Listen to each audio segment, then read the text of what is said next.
My name is Vivienne. I use they, them pronouns. I was able to assert my non-binary gender identity a couple of years ago when law reform was made accessible in South Australia. I'm currently working at both Thorne Harbour Health and Transgender Victoria in roles that span TGD, peer support and wellbeing. Transcripts is the first of this seminar series. We're planning 5 monthly, and very keen on feedback and input from TGDNB communities and the social and medical support services and researchers that work with us. In terms of housekeeping, you can see us, we can't see you. That's sad, we're missing your faces. Next time we're going to try for meetings, I think. But this format via Zoom allows us to also contain the conversation somewhat, given some of the vitriol that's circulating in public spaces at the moment around J.K. Rowling's assertions. We're also concerned to make this a respectful and productive space. So Ingrid is would be help if I could say endocrinologist, wouldn't it? And PhD student studying the impact of gender-affirming hormone therapy on bone. Ingrid's working both at Austin Gender Clinic and Monash Gender Clinic and is passionate about health professional education in trans health. I will take a breath and slow down.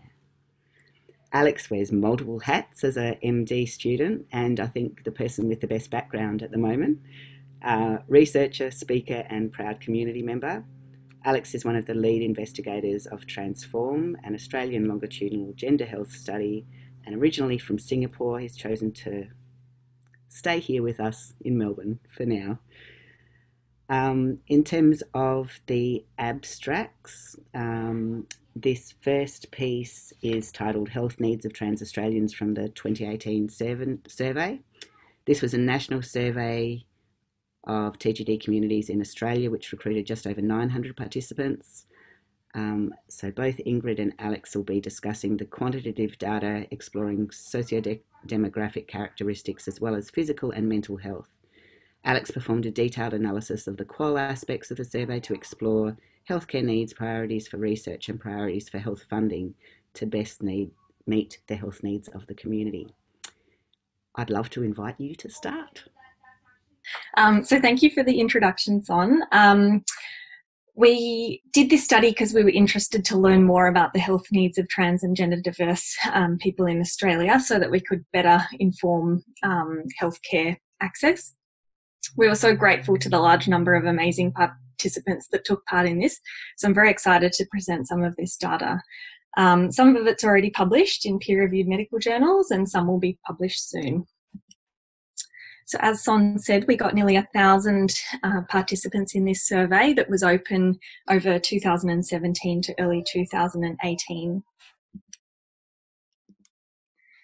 Of the people that responded, you can see that the respondents here are in blue and the general Australian population is in red. So we had quite a high proportion of young people responding to this survey and perhaps a little bit underrepresented in some of the older age brackets. We received responses from all states and territories, and I think that's probably partially covered on other people's screens, but we got responses from rural and urban settings. Of the people that responded, the birth assigned sex was female in 56% of people, birth assigned sex was male in 43% of people, and 1% were intersex. And participants were asked to state what their gender identity was. They were given a number of options and also had the opportunity to enter a free text.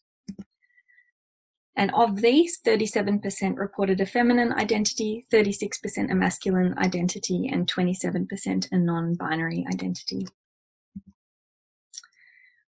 Of the people that responded, we actually found that there was a very high level of education, much higher than the Australian average. However, people were underemployed at much higher rates than the general population. Overall, almost 80% reported good, very good or excellent overall health. Smoking rates were similar to background Australian rates. However, illicit drug use was much higher. In terms of healthcare professionals that people had seen at any point related to gender affirming care, 85% had seen a GP, nearly 70% had seen a psychologist, a further 55% psychiatrist, 45% endocrinologist, and then various other medical and allied health professionals. 44% of people did not have any difficulty accessing affirming care. However, 56% of people did. 33% found that the pathways to accessing care was too difficult. Nearly 20% of people were unable to pay for doctor's appointments, and there was difficulty finding a doctor to prescribe. It's covered up here, but those that sought gender-affirming hormones without prescription, so by that we mean either over the internet or from a friend's supply, that was about 15% of people. We asked whether a mental health assessment should be performed prior to accessing hormone therapy. 74% of people said yes in either all cases or some circumstances. I just do want to mention, though, that the wording of our question at the time was a little bit ambiguous. If we had our time again, we probably would have worded it a bit differently. It wasn't clear from our wording whether we meant mental health assessment being done by the GP or specifically by a mental health professional. But we will be talking about this in much more detail later on this evening. Of those with a masculine identity, nearly 40% were not on any gender-affirming hormone therapy, and of those that were, testosterone injections was the most common. Conversely, 20% of those with a feminine identity were not on any hormone therapy. Of those that were, 50% were on oral estradiol and the anti-androgen agents that's covered here, but it was a roughly even split between cyproterone and spironolactone. In terms of gender-affirming surgery, a third of the transmasculine cohort had already had chest surgery, but almost 2/3 wanted this. In terms of the transfeminine cohort, in contrast, very few had undergone breast surgery. About 1 in 5 had already had genital surgery, and 2/3 wanted this down the track. So this really highlights the lack of access to affirming surgery in Australia. Overall, the cohort was generally fairly well with very few medical comorbidities. However, the rates of anxiety and depression were extraordinarily high. Concerningly, 63% of people had intentionally self-harmed and 43% had reported a previous suicide attempt. And unfortunately, these alarming figures have been seen in other studies, so we believe them to be true. And I just want to put a little pause in here that if this has raised any concerns for you or anyone you know, just to always reach out to the following lines. In terms of barriers that people faced, verbal abuse was almost universal in the cohort that answered our survey. However, various forms of discrimination were reported. Participants were asked whether they felt confident in asking their GP questions and discussing health issues, and pleasingly, nearly 80% of people did feel confident in their GP. We really wanted to get a feel of how people wanted information and health messaging to go out. So we found out that 82% of people that responded were members of a trans support group, and nearly half of the people ranked online as their most preferred method of receiving information about trans health, and almost everybody said that an online website with Australian-based resources would be beneficial. Interestingly, participants were asked if they had the choice, where would they direct government funding for transgender health? And they were given the following options. Number 1 was better training for doctors in trans issues. That was by far the most common answer, and that went above money for research, money for gender clinics, which is a pretty telling statistic.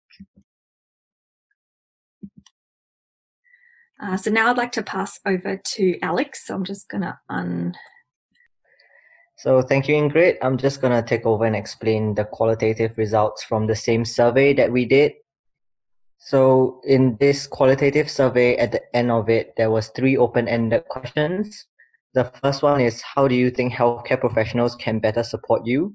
The second question is that, what do you think the 2 most important issues for your health is? And the third one is, are there any areas of trans-related research that you would like addressed? So quick methods for any nerds out there, that each question was collated into data sets and coded by 2 researchers, which is myself and Seth, who would also be presenting later. We did it independently and then using an application called NVivo, and we created code books for each question. So we go through every single response and try to sort them into a group. And if we had any discrepancies between our code books, we will discuss and resolve it. We had approximately 600 to 700 respondents for this open text questions, because not everyone would take the time to type everything out. But in the future, please just type it out. We read everything. So for the first question, it was, how can healthcare professionals better support you? Almost half of the participants indicated that knowledge around transgender issue is generally lacking, and that greater training of medical professionals around TGDNB health issues is key.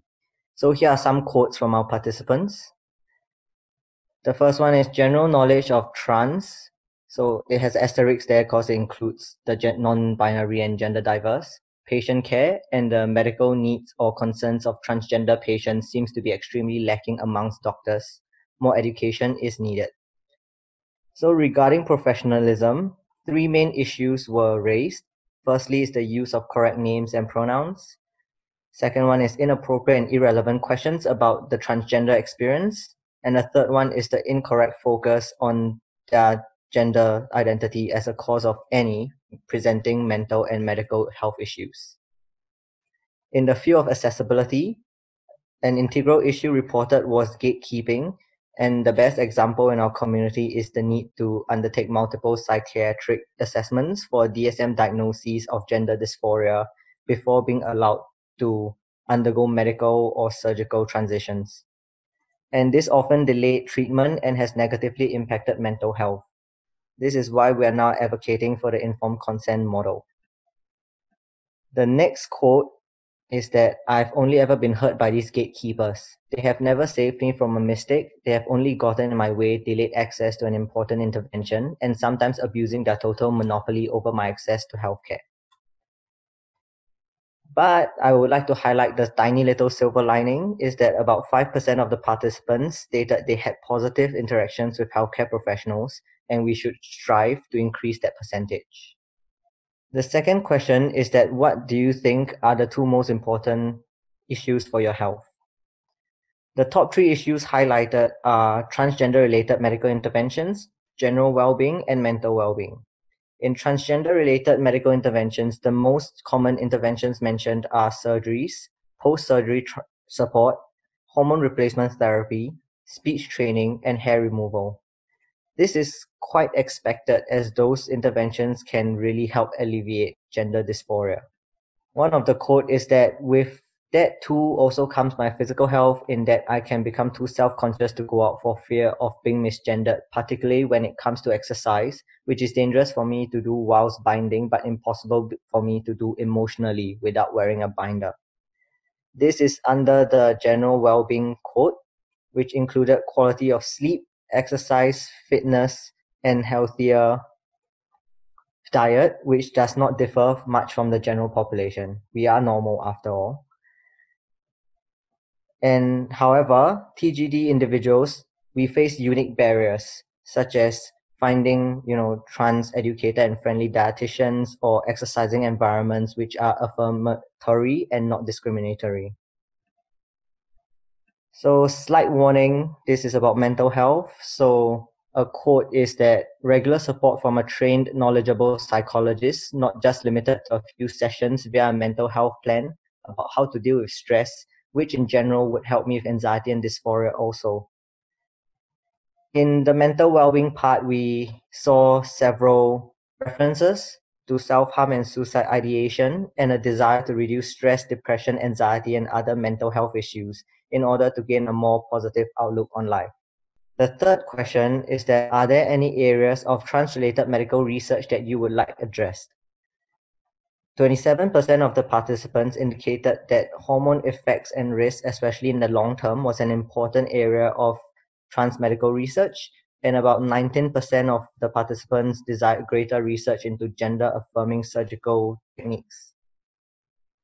First quote is, I think there should be research on the long-term effects of hormones and whether there are any risks involved in taking hormones, for example, increased risk for some cancers. And for the surgical technique ones, Australia could do well to increase the training and quality of surgeons able to provide gender-confirming surgeries. Internationally, we have seen advancement in trans healthcare, but that's not being reflected here. So discussions and conclusions. Our study is slightly limited in the way that we have more of the younger responders, and this might not accurately reflect the thoughts of our older peers.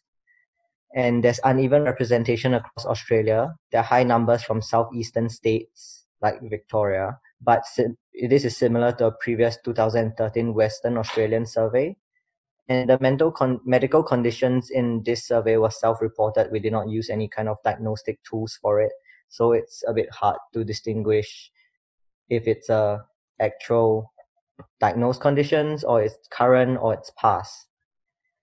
But if you all participate a bit more, we can have a more balanced demographic. So yes, please help.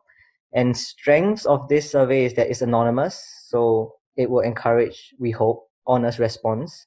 And it's one of the larger published studies of the adult trans community in Australia.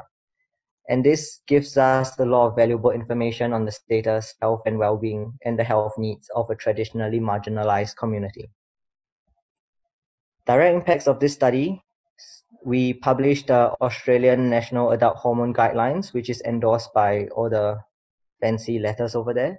And this has been peer-reviewed and published in the Medical Journal of Australia.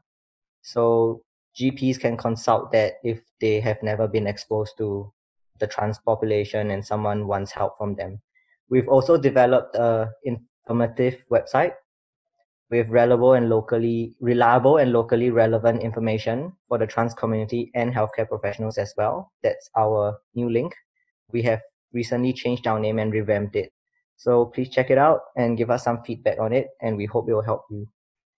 But most importantly, this study gave us solid information to feed to the government. And the Victorian government responded by funding 2 new multidisciplinary gender clinics in Preston and Ballarat, which is a partnership between Your Community Health and Austin Health. Also, they also sponsored us for a statewide training program, which is led by Julian, who will be presenting after me. And Julian will talk more about it as well as informed consent. Conclusions from this study is that there's a lot of challenges faced by the trans population in Australia, such as discrimination, abuse, for mental health, and inability to find doctors in order to access general health care and gender-affirming care. And the priority should be trying to reduce the high suicide rates or the attempted suicides and the burden on mental health conditions. There's a very clear need for better training for healthcare professionals in trans health, as well as ongoing research into optimal strategies to provide care. The people have spoken. This is our future direction, and Seth will touch a bit more on that later. References so we don't get sued. And thank you. Thank you very much, Alex. That reference page has just took over my whole screen for a moment there. Can I invite our participants to post any questions that they have via the Q&A function? We've already got a stream of thoughts and comments in our chat space, but If you have some specific things that we can return to, that would be excellent. We can reflect upon them in the Q&A space. I'd also invite the other panelists to ask questions of one another. I think as researchers, we're often very well informed about our own methodological quandaries, etc. But, this is a great opportunity. I know many of you know one another to ask and a little more detail about any of the aspects of the study. And I'll pause to actually allow any of that to happen. But I can see that Julian is nervously awaiting their opportunity to fill in the next. I suspect there's going to be some themes that emerge from all of the papers. So if we do actually end up with some time at the end, I'm sure we'll be able to have a fruitful discussion then. Okay, we've got from Luca, has there been any research done on the impacts of complicated traumatic gender-affirming procedures such as surgery? Would anyone like to respond to that, or come back to that perhaps later? Wave if you'd like an opportunity to address that verbally. No. Okay. There's another question. If there are any MDs in attendance, what, if any, training did you get during your studies? As an RN, I had none, says Tristan. Okay. Great. I think, yes, Ingrid. Oh, I forget that I have to unmute you. That's so inconvenient for all of you. I thought I'd jump in there because we actually did a study, a questionnaire that we've published asking endocrinologists how much training they got, and essentially the numbers were just dismal. So during medical school, it was essentially, I think 98% of people hadn't had any training whatsoever in transgender health. So the answer is essentially 0. And we're working really hard to try and do some more educational sessions with the medical students, but I'm not sure that it's that much better these days, to be honest. So one of the things we're trying to do with the gender clinic in Preston, once it's not locked down by COVID, is to get as many people who are interested rotating through to try and get some experience as well. And I think that is probably the perfect segue to invite Julian. So Julian is an osteopath, educator and aspiring researcher. I'd argue that you actually are a researcher because you're here.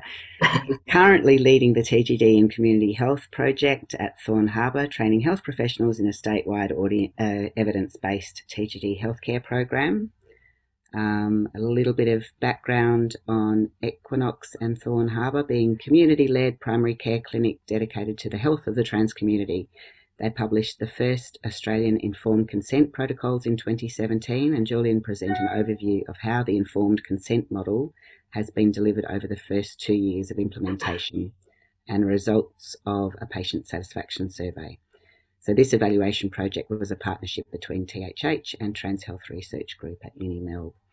I forgot that you weren't speaking specifically about training GPs, Julian, but I'm sure that that can come into the conversation later. Yeah, sure. If people are keen, always happy. All right. Bear with me 1 second while I get the presentation up. Sorry. All right, here we go. You got it. Because I usually do it with 2 monitors, and I've just got 1 for today. So sorry, I'm a bit clumsier than usual. Anyway, thank you so much for the introduction, Son. So I'm here to present the evaluation we've done of the informed consent model to access gender-affirming hormone therapy at Equinox, which is a gender-diverse clinic in Victoria that hopefully lots of you have heard about. So importantly, Equinox is the first clinic in Australia to operate entirely under the informed consent model. So that's why we wanted to have a look at it, see how it's working for our trans and gender diverse community. Now, a little bit of context, because there is a little bit of medical jargon in this, I apologise in advance. So for a long time, we've had the WPATH standards of care. So that's the World Professional Association for Transgender Health. They first released their standards of care in the 70s, and there's been many iterations since. Importantly, they specify the need for persistent and well-documented gender dysphoria prior to initiating hormones, and that's usually done through a psychiatric assessment. In contrast, the informed consent model emerged in the early 2000s specifically to depathologize gender diversity and reduce barriers to medical care for trans and gender diverse people. So the hallmark of the informed consent model is a shift away from requiring a formal psychiatric approval and gender assessment before starting hormones, and a movement towards a shared decision-making process between a patient and their doctor. So under informed consent, some people do still need to have a secondary mental health professional consultation, but that's about checking that the person is able at that point in their life to understand the risks and benefits involved in hormone therapy. So it's about establishing informed consent. It's not about questioning that person's gender identity. Okay. So Equinox is a peer-led transgender diverse health service in Fitzroy in Melbourne. I have had the privilege of working there as an osteopath, but I'm currently working at Thorne Harbour in a different role. It's multidisciplinary, it's got a few different services, and it's produced the informed consent guidelines back in 2017. There are some new ones coming out soon though, so watch this space. Now, when you go onto the Equinox website, if you click the resources tab in the top right, you can find the guidelines, anyone can read them, and they show that there's 5 stages to the informed consent process, which you can see below. Importantly, though, you can go through more than one stage within one appointment, particularly because Equinox has slightly longer appointments than other clinics so that it can have that good dynamic between a patient and the doctor. In a broad sense, we did this project to evaluate how our informed consent model at Equinox is working to ensure positive health outcomes for trans and gender diverse people. We did this by describing the characteristics of patients accessing gender-affirming hormone therapy using the informed consent model, and assessing the numbers being referred for secondary consultation to mental health practitioners. So it was a retrospective audit. This means that we went back and looked through the records in the clinical software for 2 years, between 2017 and 2019, and we looked at all new patients presenting. So the results. When we look at demographics, it's actually surprisingly similar, maybe it's not a surprise, but it's similar to the demographics of the community-based survey that Ingrid and Alex just presented about. So in terms of birth assigned sex and gender identity. We had 590 people in total with an average age of about 25. So out of those 590 people, 310 of them commenced hormone therapy through Equinox. And so that 310 is who we're going to be looking at for the rest of this presentation. So 92% of those people underwent the informed consent process without a formal mental health assessment, without needing to be referred out prior, whereas 8% were referred for mental health assessment prior to starting hormone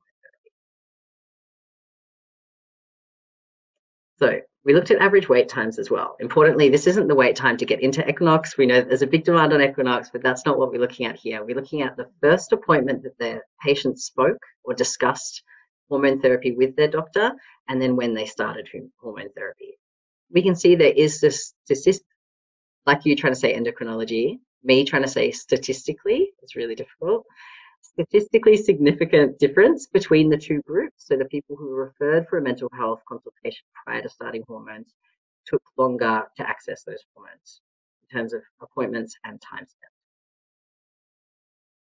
When we're looking at, so we really wanted to look at the percentage of people returning for review, because we don't want Equinox to be seen as this kind of like hormone delivery factory, you know, just pumping it out. We want to show that we have really good continuity of care, and we were really reassured by the results from this. You can see that we've got great return numbers from patients in both groups. So of the people that were referred to a mental health practitioner prior to starting hormones, that was only 23 people, about 8%. And we found that 2 conditions were predictive of being referred for that assessment, and that was PTSD and schizophrenia.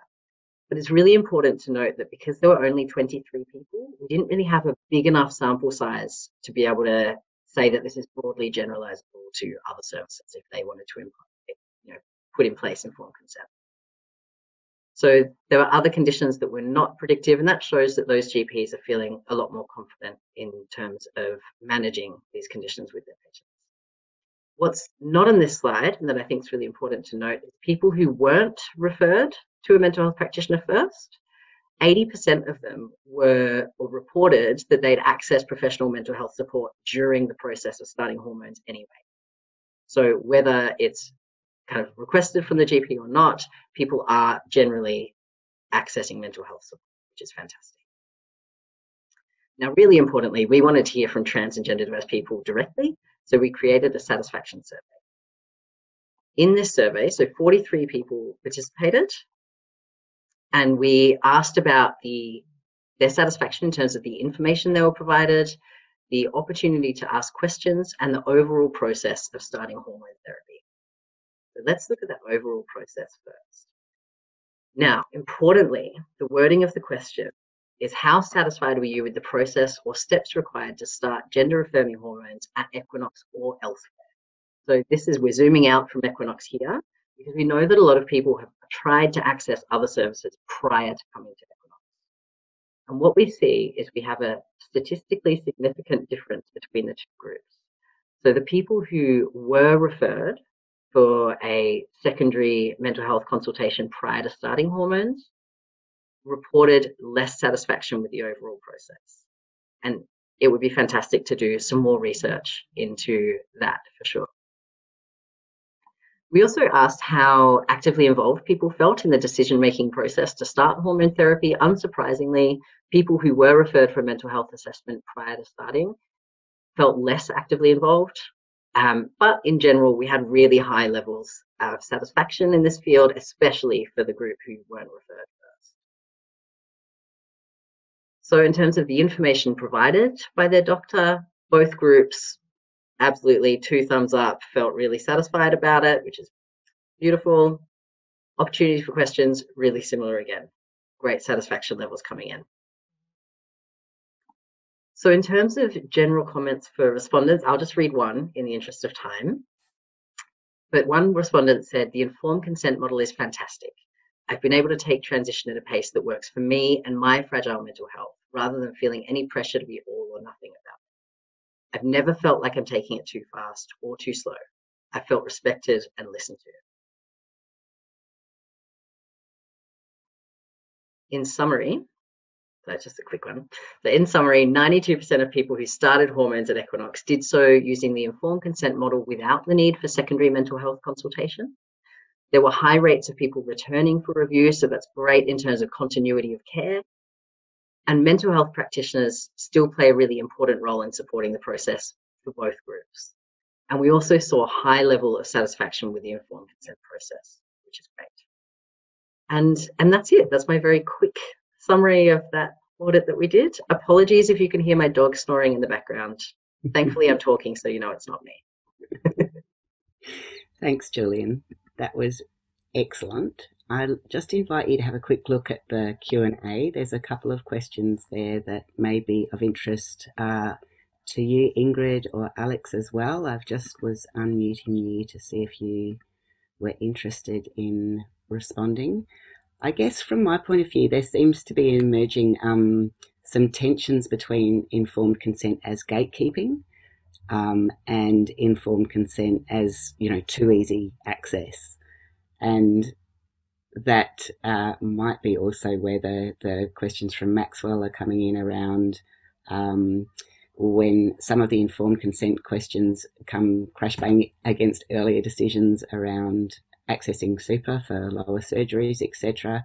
So when systems come into contact with one another and there's no agreement in terms of what's best for the individual, do we have any sense of alternatives to, or what happens beyond informed consent, I guess, is the question. Okay, I come back to the beginning where you were talking about the tension between feeling like under scrutiny for being too easy, like the hormone factory kind of vibe, and then under scrutiny for being gatekeeping. And yeah, I mean, that's true. Both of those opinions exist for sure, and that made me quite nervous with presenting tonight, if I'm honest. And I guess all I can say is that it's good to have scrutiny, and that keeps us accountable, and that's why we need to do more research like this so that we keep actually evaluating how we're working. In terms of Maxwell, I have to admit I don't completely understand it, but with informed consent, the doctor, so say if it's a GP, whoever the treating clinician is is still documenting that whole process in their notes. So I'm not sure about the specific documentation you're after. Does anyone else on the panel have, my mind's racing because I just presented, so when I'm reading the questions. I think it's also okay to come back to some of these questions because, as I've said, they're going to emerge, I think, throughout the thread. But you know, they're more complex interactions between NDIS and other informed decision-making processes are obviously, you know, another level beyond what the research was intended to reflect upon. So perhaps we'll come back to those, and I'll go ahead, and I think Lucas is on standby. So Lucas is a biomedical science student, and after completing his research placement with the Trans Health research team at Uni of Melbourne, has continued to work as an honorary researcher. He's also a community member and keen to improve trans health understanding, treatment and research. As part of the ongoing study that the Trans Health Research Group are conducting to understand the effects of gender-affirming hormones on physical health, Lucas will present preliminary findings on gender dysphoria and quality of life outcomes in the first 3 months of hormone therapy in trans folk compared to age-matched cisgender controls. Thanks, Lucas. Thank you. Okay, amazing. All right.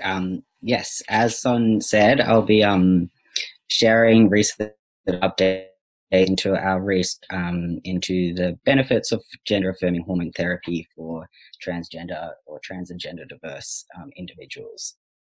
The study is still ongoing and focuses mainly on examining how hormone therapy improves gender dysphoria and quality of life. All right. Okay, so just for a little bit of an introduction first, in case anybody isn't familiar, gender-affirming hormone therapy is the standard care for trans and gender diverse people. It can be broadly separated into two categories, the first of which is masculinizing hormone therapy, which includes testosterone, and the second is feminizing hormone therapy, which includes estrogen, sometimes in combination with anti-androgens. So for something we all, or a lot of us might be aware of, is that for a lot of trans and gender diverse people, access to hormones is vital for their mental health, quality of life, and gender affirmation. While this is fairly common knowledge, there's actually not much available scientific evidence on the topic. And this is often used by people who are less experienced in the area to criticize its use. Somewhere we see this a fair bit is in the media with the common transition regret narrative, which can actually be quite harmful for people who are seeking to start hormones or seeking to find out whether they're right for them. So the overall aim of this study was to assess the short-term effects of gender-affirming hormone therapy on gender dysphoria and quality of life for trans and gender diverse individuals. We compared their results with cisgender age-matched controls of the same birth assigned sex. Okay, for the study design, so we recruited trans people from around Melbourne who were over 18 years of age and about to commence hormone therapy. And as I said, we compared these with cisgender controls of the same birth sex. Now, at the baseline visit, everybody completed a gender dysphoria and quality of life questionnaire, and then the same questionnaires were repeated at the 3-month review. Okay, I don't expect you to read all of this, but just to give you an idea of the questionnaires used throughout the study, this is the Gender Preoccupation and Stability Questionnaire, which we use to measure gender dysphoria. Basically, with this one, the higher the score, the worse the gender dysphoria. This is the short form 36 health survey, which we use to assess quality of life. With this one, basically, the lower the score, the worse the quality of life. All right, so on to the results. Firstly, how did gender dysphoria change? Well, we can see here in green is the baseline, and in blue is the 3-month mark. Along the bottom here, we have the different groups, and the vertical height of the bars just indicates the level of dysphoria. And just a reminder, the higher the score, the worse the dysphoria. So we can see that at the 3-month mark, both the trans feminine and trans masculine groups had a significant reduction in gender dysphoria. And these little stars at the top just indicate that it was statistically significant compared with the cisgender controls. Okay, how did quality of life change? In this graph, it's summarized as the average difference between groups for each domain.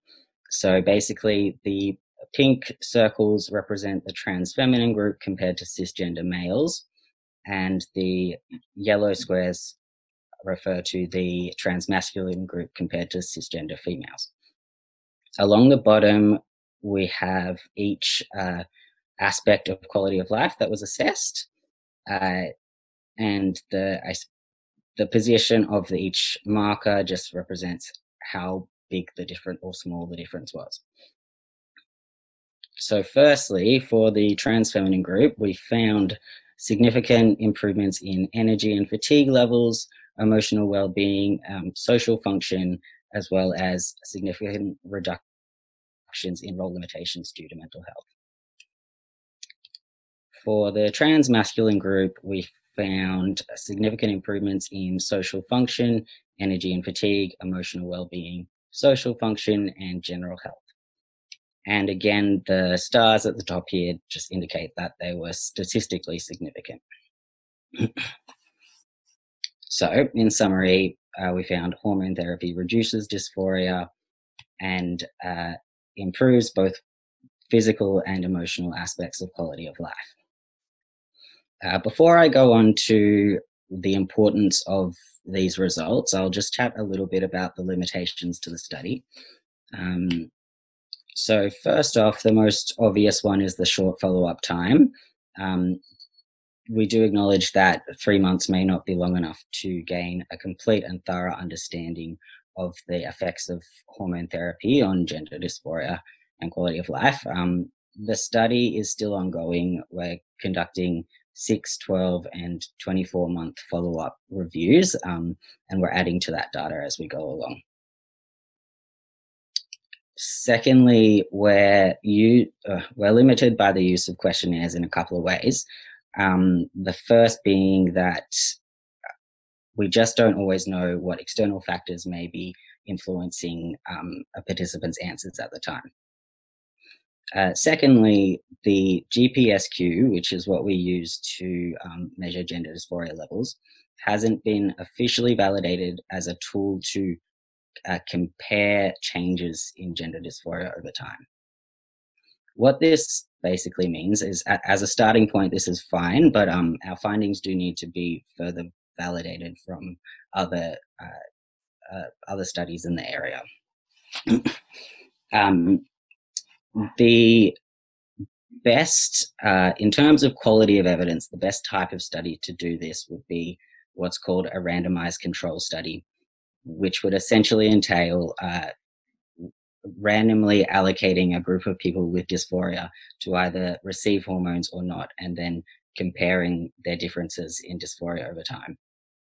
But obviously, as I'm saying this, it's clear that denying certain people access to hormones for the purpose of studying their dysphoria changes isn't ethical, which is part of the reason why we went with the controlled clinical study. All right, so why is this research so important? I know for a lot of people, this is where we already know this.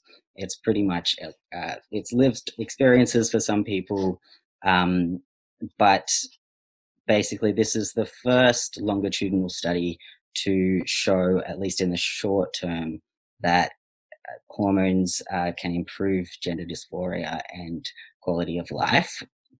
The importance of this evidence is, sorry, my cat is there. The importance, just distracting me. So evidence such as this is really important for both in community empowerment and also for taking the steps needed towards improving trans healthcare. Further long-term research is required, and as I said, we are still conducting follow-up reviews, and we're keen to see what the data shows us when complete. And yeah, thank you. Thanks, Lucas. You're getting some great affirmations of cat and research in combination in chat. Do we have any questions for Lucas from the other panelists? You'd wave if you'd like to ask anything. Otherwise, we have the Q&A open. I've got a question for you, Lucas. I guess given what we know anecdotally and through peers and lived experience, what are your imagined projections of 9 months down the track and a couple of years down the track in terms of where people are at with their life satisfaction and hormone use? I mean, I think in the long term, their hormones will see a relationship where gender dysphoria is reduced and quality of life is improved. But I think there may be sort of in the middle there may be skip or where life can get a bit difficult, and relationships with your own sense of identity and body can also get a bit difficult. So yeah, it'd be great to have a quantity of people to engage in the research, to also measure the differences at different ages of when you come to actual transition, and of course also the non-binary population where the hormone influence and impact that they're seeking is not necessarily as binary. Yes, definitely. Super interesting. We have a question from Teddy. What do you think about the application of a gender euphoria scale for this type of research rather than a deficit model? I really like that. Teddy we were eating out recently, and they mentioned that, and that's really good, because there's all this focus on dysphoria and these negative, whereas focusing on the good would be very so. Yeah, and I think it's where potentially some of the peer support kind of affirming spaces that are focused on creative activities and self-exploration beyond gender can also encourage people to see the positives as well as recognise where they've come from. So I guess there's lots of space for further work in there. Ada, are you nearly ready to join the presenting team? Thank you. Ada is an endocrinologist, I nearly got through at that time, at Austin Health, and a senior research fellow at the University of Melbourne. She's won a number of national and international awards for research excellence and outstanding community leadership. She heads the Trans Health Research Group and is an unwavering ally. And I have to say that we were very excited that you and your team were happy to join us for this first inaugural research seminar. There's a great body of work to present upon. We're only touching the top of the iceberg today. Ada will discuss how the position statement on hormonal management came about and discuss current research findings from her group on the impacts of hormones on health and how these have then impacted the guidelines. Over to you, Ada. Thank you very much, Son, for inviting us to speak, and also thank you to Thorne Harbour Health for generously hosting this event. It's amazing. I feel like a proud parent at the moment. So I'm going to talk a bit about how we came to these guidelines and a little bit about research that we've been doing on hormones. So we all know that the goal of hormone therapy isn't so much it's really about improving dysphoria and improving quality of life and improving mental health. And that's why we give hormone therapy, which is a bit different to other endocrine conditions. And so this is the guidelines that I'm talking about, this position statement on the hormonal management of adult trans and gender diverse people, which my co-authors, Katie Wynn, Jaco Rasmus, Sally Murray from Perth, and Jeffrey Zajac participated in as well. And they're free to access on our website and also online. So why did we do this? Well, the first reason is that in Australia and also worldwide, we've seen this tenfold increase in demand for gender-affirming healthcare. So this is some data from our endocrine clinic, and over 5 years there was this, exponential rise. And you've also heard from Ingrid earlier today that trans people face a lot of discrimination, including in healthcare settings, with 1 in 5, which is just really alarming, having experienced refusal of care by a healthcare professional. And in addition to that, what Alex spoke about is that this is what community asked us for. So, community told us that better training for healthcare professionals was very much needed. And this was answered in multiple ways. Better training for doctors in trans issues was a top priority for government funding. And, that sort of triggered the statewide training program that Thorne Harbour Health are leading as part of the TGID in Community Health Consortium that Julian calls T-Ditch or something like that. And these guidelines are part of that. So, community told us, okay, doctors need better training in trans health. And so then we thought, well, why don't we ask the doctors? And so Ingrid did. So Ingrid asked not only clinicians experienced in trans health, but also, just general endocrinologists. And just like I saw in the chat earlier, I think Luca mentioned it in the chat, 96% of doctors were not taught about transgender health in medical school. Like when I went through undergraduate training in Melbourne, I'd never even heard of the word transgender in undergraduate medicine or in endocrine training.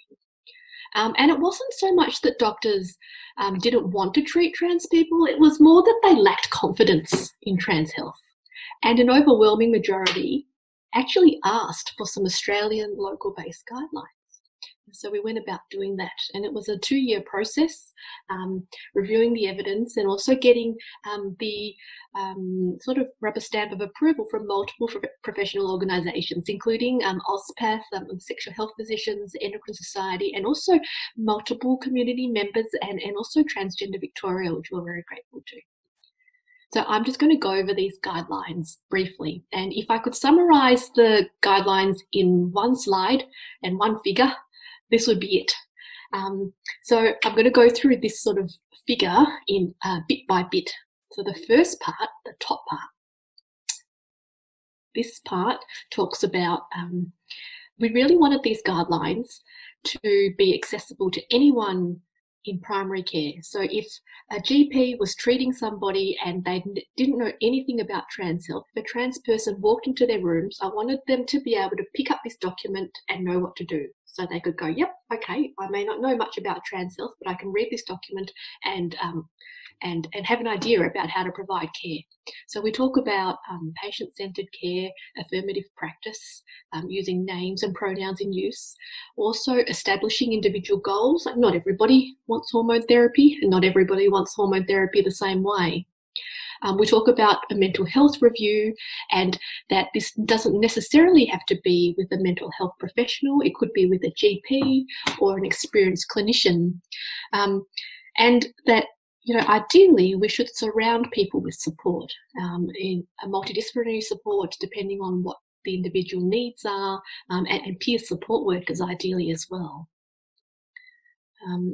From a medical perspective, I think talking to people about fertility and discussing options for fertility preservation is important, and also taking an opportunity to do a bit of a medical assessment, because many trans folk may have avoided seeing doctors for many years, and so taking the opportunity to do medical screening and assessing possible complications of hormone treatment, and understanding heart health and making recommendations to live healthily.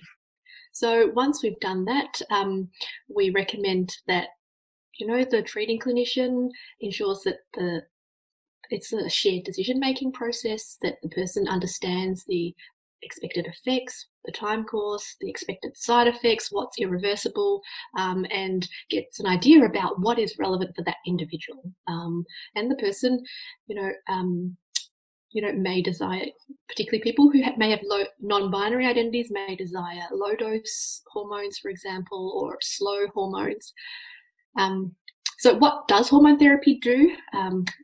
Many people know this. So feminizing effects, body fat redistribution, softening of the skin, loss of libido, loss of sexual male erections and sexual function, breast growth, and decreased body and facial hair. And the opposite for masculinizing hormones, so body fat redistribution to that more muscular, increase in muscle mass, oily skin, higher libido, facial body hair growth, lowering of the voice, which is irreversible. There are changes in the vagina, clitoral growth, and cessation of periods. So masculinizing hormone therapy, we have sort of made recommendations for what's on the PBS in Australia. And in general, we've recommended that people have the two options that are available really are transdermal, so either gel or cream or injections. And on the PBS, there's Reandron, which is 12 weekly, but we also mention the shorter acting testosterones that are not on the PBS, such as Sustanon or Primoteston, which are available as well. And we talk about how, in general, and that we try and increase testosterone levels. So if this graph is sort of a testosterone levels are on the left-hand side of that y-axis, and estrogen levels are on the right-hand side of this y-axis. And on the bottom, we have before and after. So we try and increase testosterone levels from that female reference range up to the male reference range, which will induce masculinization really well. Testosterone therapy often lowers the estradiol, but usually when someone's got high testosterone levels, the estradiol levels themselves don't matter much. And some people might desire low-dose testosterone therapy, and they may not want to go up to that male range. And so we talk about tailoring it to individual needs. What about feminizing hormones? So there's not a lot of research to guide what's the best thing to do, but in general, we raise the estradiol concentrations to the female reference range, and usually that will lower testosterone concentrations, but we often need to add testosterone blockers or anti-androgens as well. Monitoring, we talk about, there's enough data to show that hormone therapy is pretty safe in the short term. Like, most people do very well, and there's very few side effects, if any at all. But, there's a lot that we don't know. And given that hormones and testosterone and estrogen are quite important for many body systems and many functions such as heart health, immune system, neurological health, we don't know a lot of the long-term effects.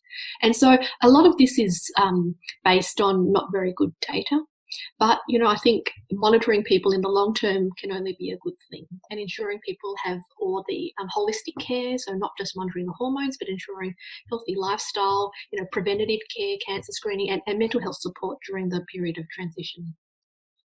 I'm going to talk a bit about research now, some of the research that's come out of our group. Lockie Angus, who's doing a PhD at the moment studying the best way to give anti-androgens. We looked at some data, and this is actually data from Equinox, Thorne Harbour, and also our endocrine clinics. And we looked at people on different types of anti-androgens. And we found that so the two most common types are cyproterone acetate or spironolactone. And there are some people, we looked at people who'd been on hormones for at least 6 months. So there was a group of people who were just on estrogen. There was a group in green that were on estrogen and Spiro, and a group in red who were on estrogen and cyproterone acetate or Androcur. And we found that the people on cyproterone had the lowest testosterone. And so you might think, well, okay, well, maybe cyproterone is the most effective. But Spiro actually works a little bit differently. It works to block the effect of testosterone without necessarily lowering the levels themselves. So despite the fact that we see, okay, the T level's lower, we actually don't know which one's better at feminization. And so that's the basis for Lockie Angus's PhD. Lockie's about to do a randomised controlled trial where we actually randomly allocate people to either Spiro or soproterone, and we're going to measure feminisation over time and see which is most effective. We've also done some work, this is from Brendan Nolan, who's also looked at data from Thorne Harbour Health Equinox and also our endocrine clinics. So polycythemia basically just means too many red cells. So red cells are those red cells in the blood that carry oxygen, and testosterone tends to increase that. And we can measure that by something called hematocrit. And so we looked at people who'd been on T for some time, at least 6 months, and we looked at people on testosterone undecanoate, which is in yellow, and that's Reandron, or primateston, which is in blue, or gel, which is in purple. And essentially we found, this study is recently published, people on gel, although they all had the same testosterone concentrations, no one on gel had a high hematocrit. So no one had that thick blood. And the problem with thick blood is we think it might increase your risk of stroke or cardiovascular disease potentially. But there were people on the injectables that had elevated hematocrit, so blood that was too thick. And I think this just highlights that, I think everybody's choice of testosterone therapy is individual, and we need to monitor for this as a side effect. So what about blood clots? So for estrogen, the biggest risk factor, the most common risk factor, maybe not the most, but the most significant is probably blood clots. So you may have heard of DVTs, or, when you travel on the plane and you don't move your legs, you can get a blood clot in your legs, which can travel to the lungs and be potentially life-threatening. So that's one of the most common side effects of of estrogen therapy. And it's the same whether you're on gender-affirming estrogen or whether you're on the contraceptive pill in cis women or menopausal estrogen. And so there's guidelines in US and in Europe that suggest that trans women who are over 40 should perhaps be on transdermal patches. But, that's not really based on any good data, and it's really extrapolated from what we know from menopause. So we thought, well, why don't we try and look at this? So we collaborated with some blood clotting experts at the Northern Hospital in Epping, and we looked at blood clotting risk in people on tablets and on patches, and we found there was no difference. They have this fancy way, which I won't go into, of measuring how blood clots. There was no difference between oral and transdermal. But people were more likely to clot compared to cisgender men, but it wasn't increased to cisgender women. So people's blood was behaving much like cis women's blood. So, we need more data. Is transdermal really safer? Well, we're not sure. I think this questions it. We mentioned muscle and fat before, and bone as well. And Ingrid actually has done a study looking at people who were on masculinizing hormones for at least 12 months or feminizing hormones for at least 12 months and compared them to cisgender controls of the same age. And we found people who were on T, most surprisingly, I've just lost my screen there, had higher 3D bone density. So we've got this fancy bone measuring machine that you can see in that blue slide. So it was surprising because traditionally people think estrogen is the most important hormone for bones. But T increased bone density. T also increased muscle mass by a whopping 7.8 kilos, and fat distribution changed. So android is that section in green, which is sort of the male pattern, and gynoid is that section in yellow, which is that female or pear-shaped pattern of fat. And so they had a more masculine pattern of fat. And transgender women who'd been on feminizing hormones for at least 12 months, they had lower 3D bone density, lower muscle mass, higher fat mass, and a more female pattern of fat distribution, and more insulin resistance, which is sort of a marker of maybe developing diabetes down the track. So, there's more to come in this space. There's some data that maybe hormones might increase someone's risk of heart attack and stroke in the long term. So I think everybody should have all the heart health markers minimised. So that's making sure weight, blood pressure, cholesterol are well controlled, exercise and being mindful of diet. But we need more research into the long-term effects. So to summarise, I think, we've seen before in earlier presentations today that the transgender, diverse and non-binary community need better access to healthcare. And these guidelines that we've tried to develop are a step, they're a guide They're not a blanket recommendation, and treatment needs to be tailored to individual needs. But we know that gender-affirming hormones are effective, as Lucas presented, and they're also effective at masculinizing and feminizing physical characteristics. We need more research to understand long-term health issues experienced by the trans community, and also understand long-term hormone therapy effects and understand strategies to administer hormones, which is why we've initiated Transform, which Sav is going to talk about shortly. We've also got if you want more information about hormones, we've got these information sheets that have been developed by our graphic artist, Jake Kidson-Purry. They're on our website. For any medicos out there, they're really good flyers, I think, to hand out to people thinking about hormone therapy or newly starting hormone therapy. And I'd like to invite you all to follow us on Facebook or Instagram to get updates about the latest research, which one of our team members, Ariel Ginger, puts out each week. So thanks very much, and I'm open to any questions. Thanks, Ada. That was fabulous. We do have a question from Teddy.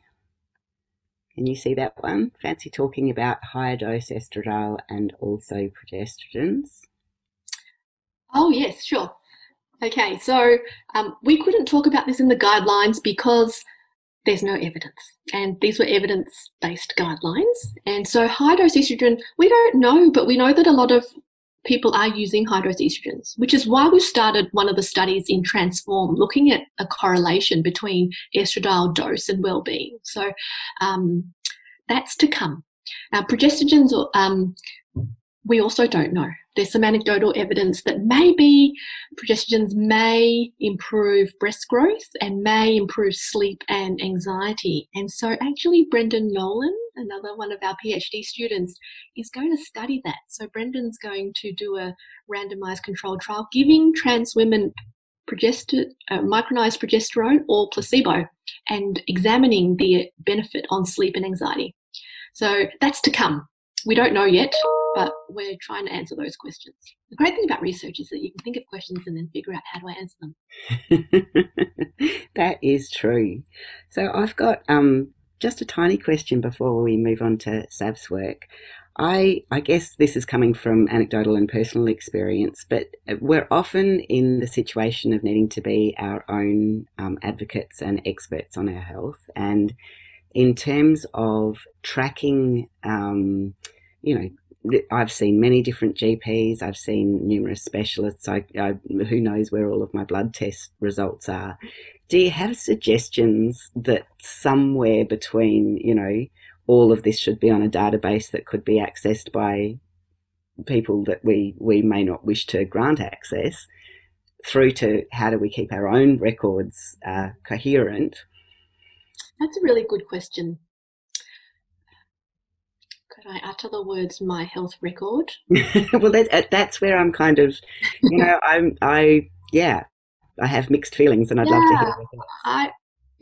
Because it's really tricky. I don't have a good answer for that one, but my health record is supposed to address that sort of issue, and it's supposed to be owned by you, so that you enable who can access all of that information.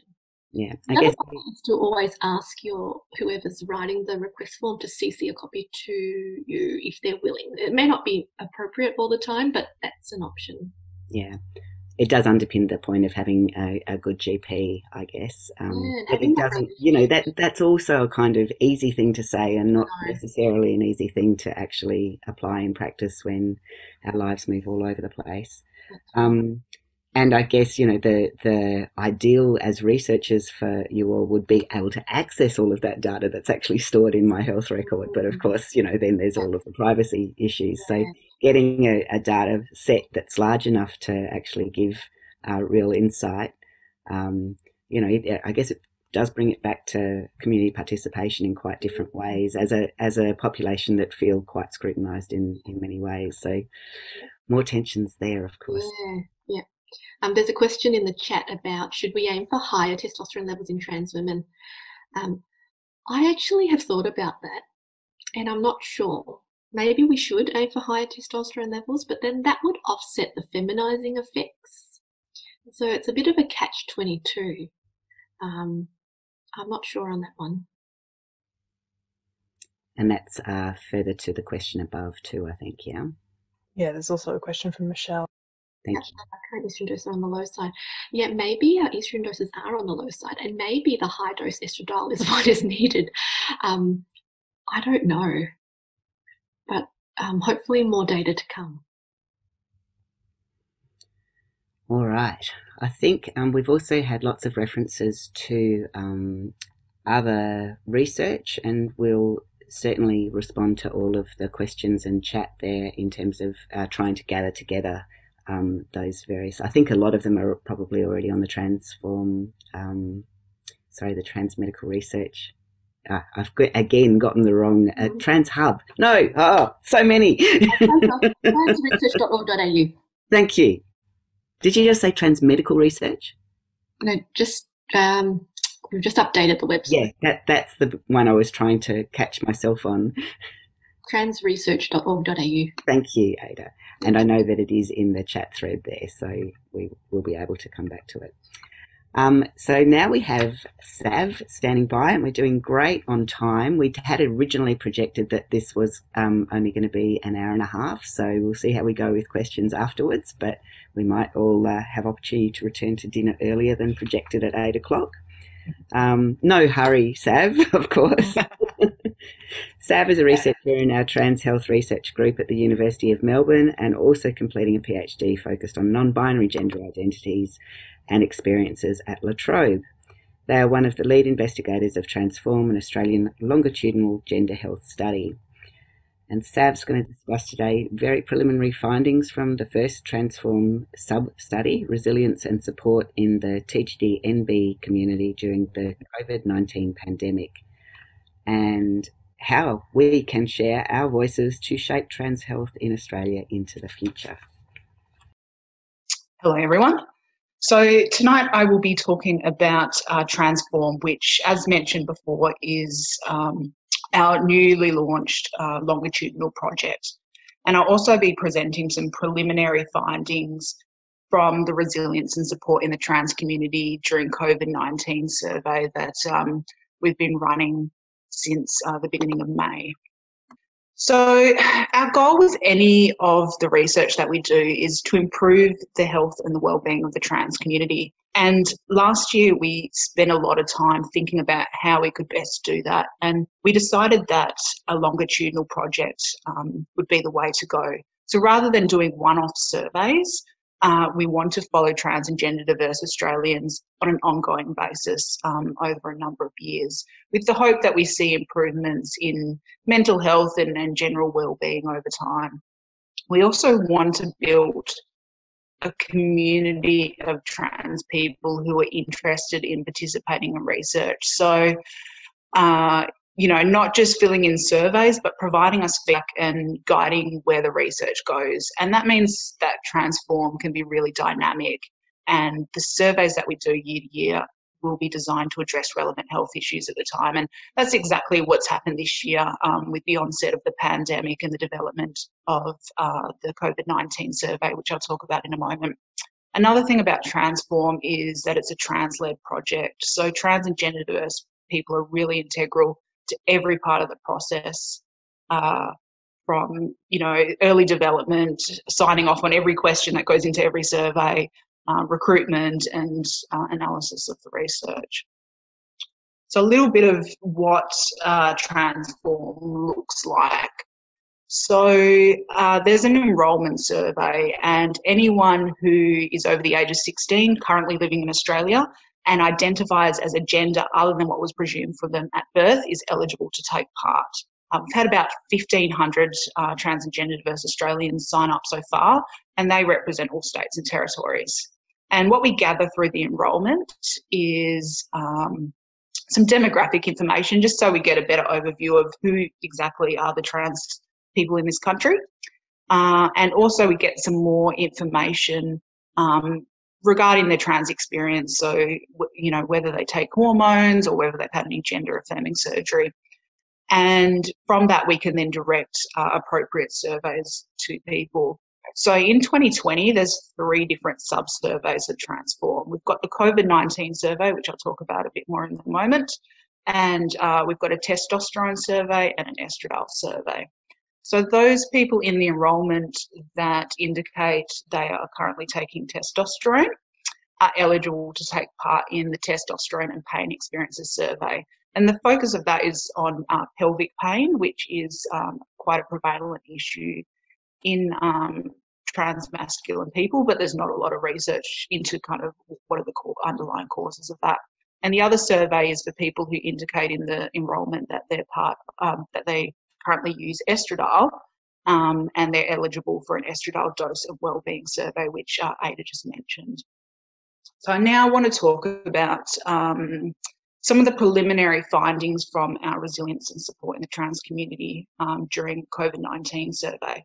So we had other plans actually for Transform this year, but when in March everything kind of really escalated with COVID-19, with people losing their jobs and lockdown and things like that, we knew that the trans community was likely to be disproportionately affected by what was happening, with already high rates of mental health and social isolation and discrimination. So we thought it really, really important to capture the experiences of trans and gender diverse Australians during this time. And so we came up with the COVID-19 survey, and we felt it really important to also communicate that back to the community as well, because we know a lot of people are really struggling, and to know that other trans and gender diverse people are in a very similar experience to you, I think is really important. And as well, we've been feeding the data back to LGBTI mental health organisations around Australia so that they can use the data in real time right now when they need it to apply for funding and to allocate their resources appropriately so they can best support the trans community in this time. So of the 1,500 odd people that have enrolled in Transform so far, about 1,000 have completed the COVID-19 survey, and that's due to close at the end of this month, 30th of June. So what we found is that about a third of trans and gender diverse Australians have actually had their living situation change as a result of COVID-19. So some examples of that are like the breakup of share houses, people having to move back in with family, or when lockdown first came into effect, people scrambling to move in with their partners. And concerningly, about 15% of trans and gender diverse people are currently living with someone who makes them feel afraid or unsafe. So that includes things like verbal, physical and sexual abuse, manipulating and controlling behaviours, and misgendering and dead naming, either because the people they live with don't know that they're trans, or intentional dead naming and misgendering. About 13% have lost their job as a result of COVID, and 28% have working hours reduced. And there's about 14% who've had kind of the opposite, in that their work hours have actually increased, particularly those people working in supermarkets or in healthcare. About half of all trans people are currently under financial strain regarding paying rent, utilities, buying food every week. And about 1 in 4 are actually providing financial assistance to a friend or family member at the moment. Others have actually experienced an increase in income. Part of that is due to increase in work hours for some people, the increase in the rate of job seeker payment, and for some people getting the job keeper payment, it actually has increased their income. We also know that gender affirming healthcare has had a huge impact COVID-19 has had a huge impact on gender affirming healthcare. So for those people who had gender affirming surgery planned for this year, about 63% have actually had their surgery cancelled or postponed. And of those who had surgery in the 3 months prior to COVID, over half of them have had their aftercare affected. And when we know that there's so much build up to gender affirming surgery, and for some people they've saved years and years and years, just haven't let suddenly postponed, and all the uncertainty around when it's actually going to happen obviously just has a huge impact on mental health. We've also found that a lot of other gender affirming services have been temporarily closed, things like hair laser removal, speech pathology, and obviously that can have an impact on dysphoria and mental health as well. And a lot of trans people have had difficulty seeing their regular doctor, either because they're stuck interstate and the borders are closed, just not wanting to go on public transport. And so that's had a real impact on hormone management, people getting injections. And there's certainly been some reports of discrimination when people have tried to access support through someone who's not their usual doctor. In the past 2 weeks, over half of trans and gender diverse people have had suicidal thoughts or thoughts of self-harm, which is obviously really, really concerning. And a majority of us have felt down and depressed or hopeless. And I've got this quote here from one of our participants that I think really kind of captures there's so many factors that are involved in mental health at the moment. And this particular person, they lost their job recently, and they said, "My routine has totally disappeared, which has resulted in my depression and anxiety severely increasing. As a result, I've lost my sleeping pattern entirely, and I'm functioning from a place of survival." Although a lot of people are struggling with mental health, I think we've shown our resilience as a community through our support seeking and the positive strategies that we've been implementing. So, for example, about 1 in 3 trans people have actually reached out to a mental health professional during the COVID-19 pandemic, so a psychologist, a counsellor, or something along those lines. And about 1 in 5 have sought support from an LGBTI-specific organisation like QLife.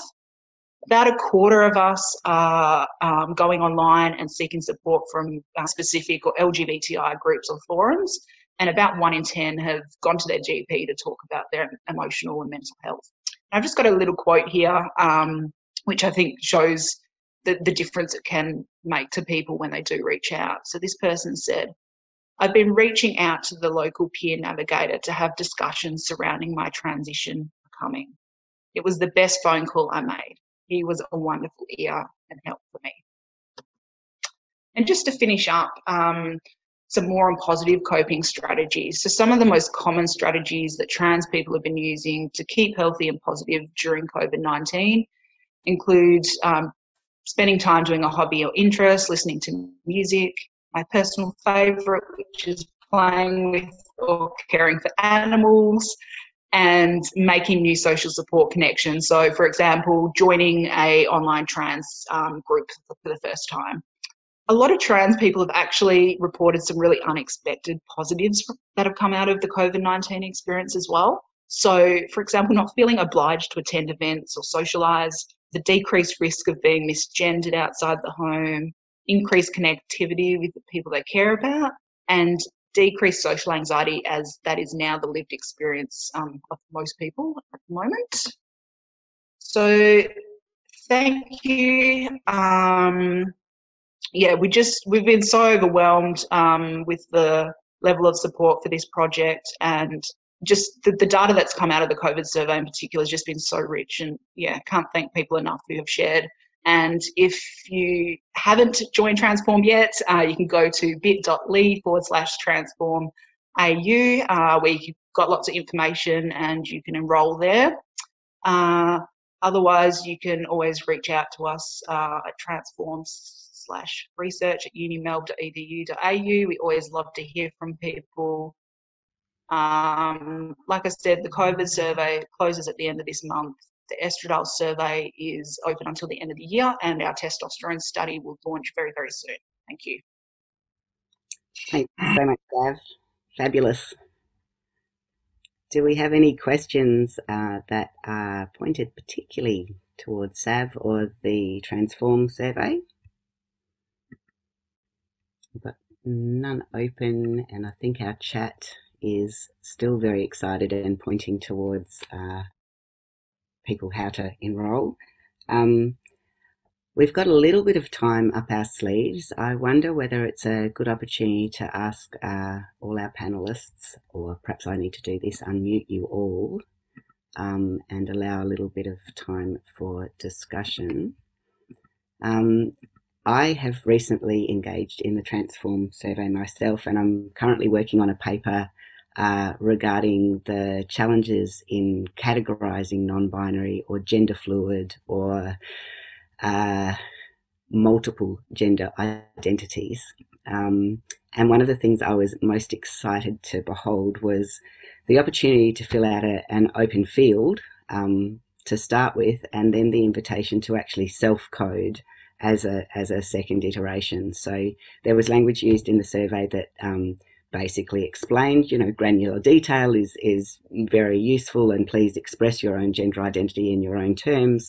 But for the purposes of this research and categorizing things into larger, meaningful cohorts, we need you to identify with these three.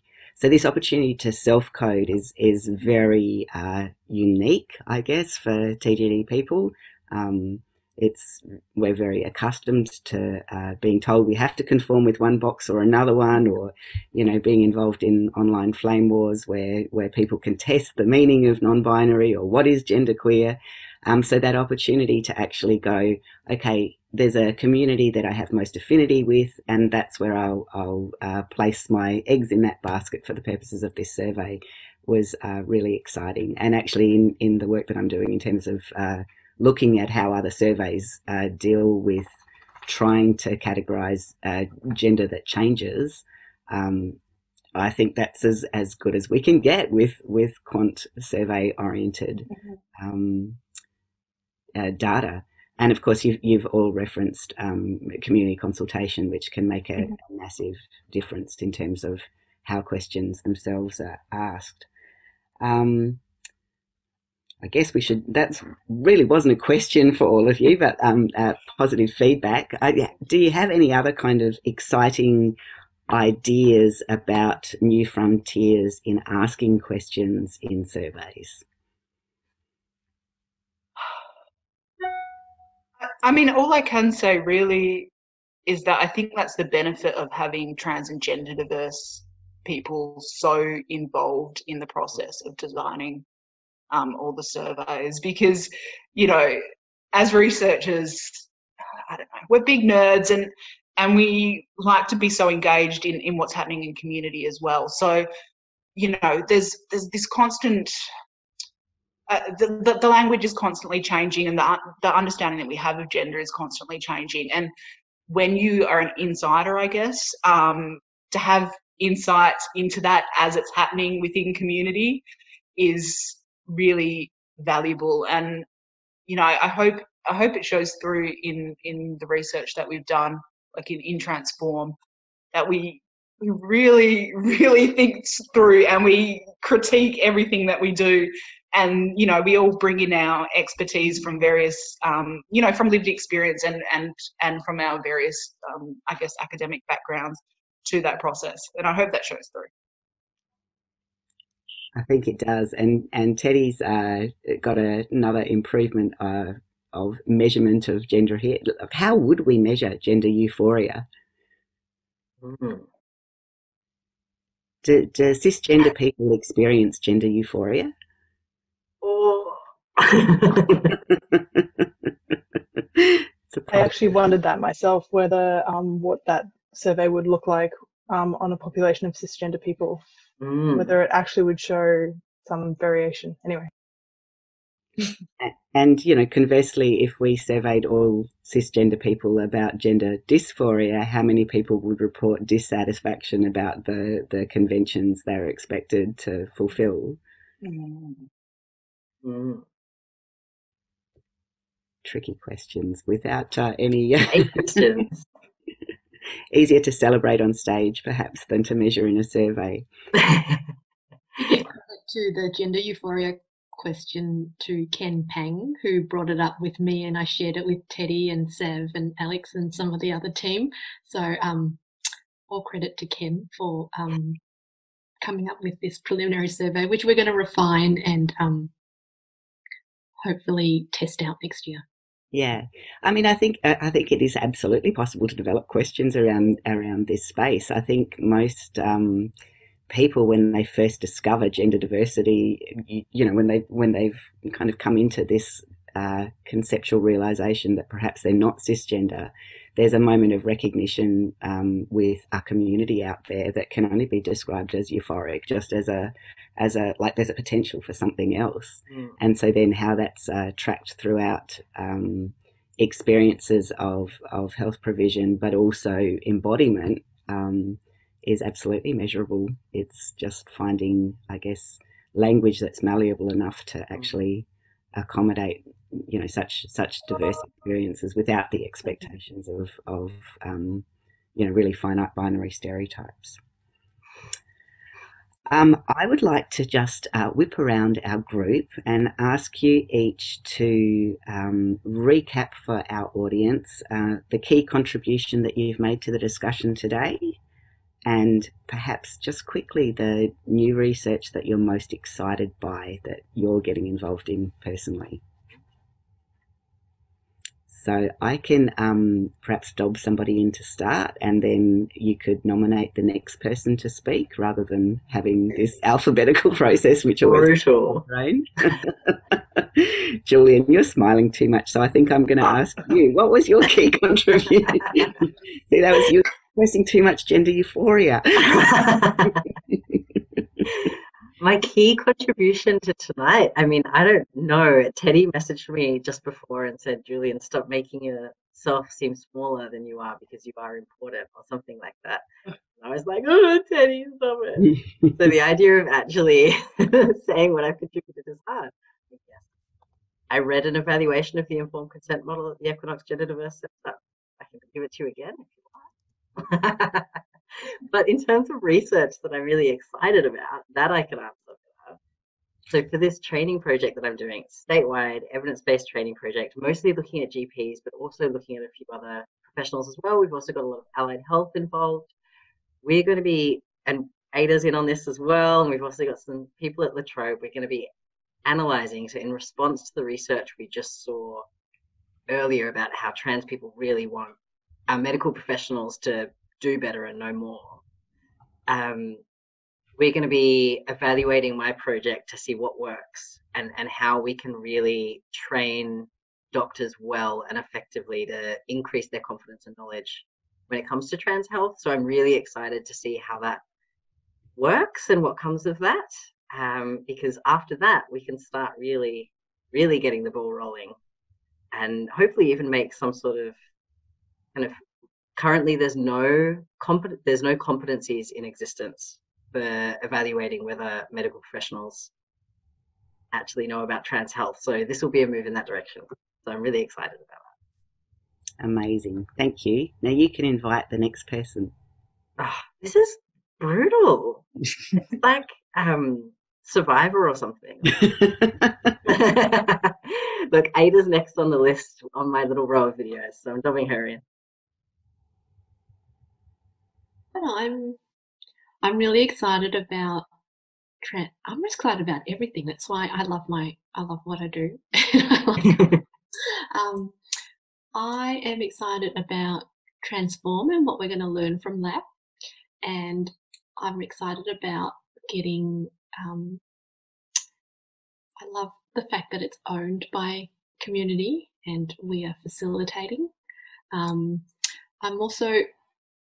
I've been working behind the scenes on doing something about these staggering mental health statistics that SAV has reported, and so I'm working on a suicide prevention project with some people at Black Dog Institute, and so I'm looking forward to getting some funding for that. We've got lots of exciting hormone studies that haven't been done before, so no one's done any quality studies looking at feminizing hormone therapy that Lockie's doing.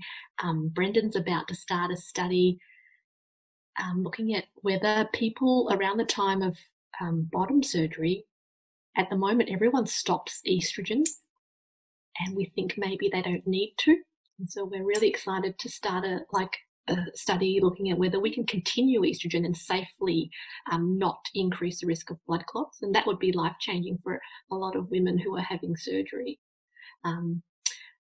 We're also really excited about a study on progesterone and providing some evidence for that, because we're getting lots of requests for progesterone for people on feminizing hormone therapy. And yeah, we've got, all sorts of projects in all aspects of health and well-being, and there's just so much to do and so much that we can look at that it's all exciting. Thank you, Ada. So would you like to pass the baton? I'm going to pass the baton to Ingrid. And just a quick recap, we've heard a lot of information tonight, just so that people can find your research when they go to the website. What was your key contribution this evening, and then what were you most excited about getting involved in next? Okay, perhaps key contribution, there's resources for doctors who may not be experienced in trans health. And I think if you encounter someone, perhaps a new GP who may not be familiar with trans health, point them to the resources that are available, either on our website, transresearch.org.au, or TransHub. There's plenty of resources. Thank you. Ingrid. Oh, sorry. I forget that I'm in control.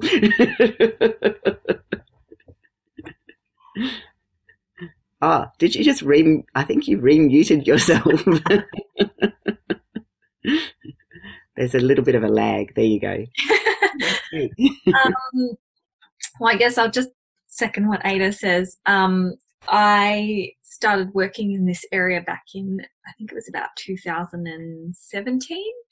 And there was just so many questions when seeing patients, and patients would ask questions, and we would have to just frequently say, we don't know, there's no research. And I feel like just slowly we're chipping away, and there's some really important things that we can start to sort of answer for people. So yeah, I think the next few years will just be really exciting to have some of those answers to things that we don't know so much about. I guess my key contribution tonight was just discussing the results of the community survey, and it's currently under consideration with a peer-reviewed journal at the moment. So the second that it's formally published, we'll be able to share it with everyone more widely. So that will be exciting. And I will nominate Alex. All right. Thanks, Ingrid. Makes sense. So my key contribution is Seth and I, we actually dug through the data and read every single one of the 929 responses or less, depending on the questions, to code them. And then we published the paper together, and the whole group helped us read, gave us feedback. We also asked the community, some community members for feedback, and we finally got it published, and hopefully it would help put the government to do things to help our people. And has Steph been nominated yet? Alex, what's the thing you're most excited about getting involved in next, Alex? Transform and the suicide stuff as well, because that's what Seth and I and Dr. Ada are mainly working on together. Different little groups in our group kind of work on different things at the same time to maximize efficiency. And I just want to step in quickly before you, Sav, and say to really, recommend anybody to fill in the open fields in all of these surveys, because I think, it's not the same as a semi-structured interview or other kind of qual research, but I'm astounded at the amount of material that I've been able to take from open fields that actually might otherwise actually be dismissed or erased, because it's kind of, what does it mean when somebody describes their gender as an attack helicopter? Are they being sarcastic or there's complexity there that really allows you to unpack some of the more measurable and finite data. So yeah, it's more work, but we love it and we want to hear it. Yeah. So just type. But I'm not sure if we put a word limit on the text box, but just work with what we have. Probably should do the word limit, I reckon. Sav, your turn. Yeah. I guess just a summary of, I guess, the highlights of what I've talked about tonight is, so Transform, it's a really unique project in that it is longitudinal. We're really excited to see where it goes. We're really excited to get input and feedback from the community to guide where this project goes in coming years. So we're always open to research ideas. And I think that part of it is really, really exciting as well. My personal highlight is the COVID survey. I said it before, it's just blown me away. And that talking about, writing in the kind of free text, like, I don't know, maybe I'm just lazy when I fill in surveys, but like so many people, so many of the 1,000 people that did the COVID survey or have done it so far have just like really poured out their hearts to us. And that is just like, that data is just, I don't know, it's blowing me away. And as we release it, and publish it, I think it'll blow other people away. So, I think that, I'm all about the qualitative research. So,